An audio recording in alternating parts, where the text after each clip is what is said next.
Today, I am going to tell you how to fix loose besan ka ladoo. Now to start with, besan ka ladoo becomes loose because of three reasons. First one, if the ratio between the sugar and the besan taken is inappropriate. Second, the temperature in which the sugar is added to the fried besan ka atta.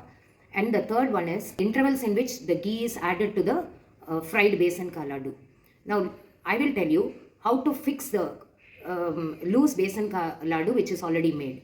Now, take a pan. Now, heat the pan, add the fried besan and then keep it in low temperature. Now, transfer it to another container and so that there is little warmth in the besan ka atta fried. You try to add the powdered sugar to it at this stage. Now, while frying the besan again, try to add the ghee in small quantities. That is little more ghee, 2 or 3 teaspoons of ghee when it is hot itself in the pan. So that the extra hot ghee added and the sugar which is added at the necessary temperature to the fried besan will allow it to bind it nicely second time and shape the ladoos properly.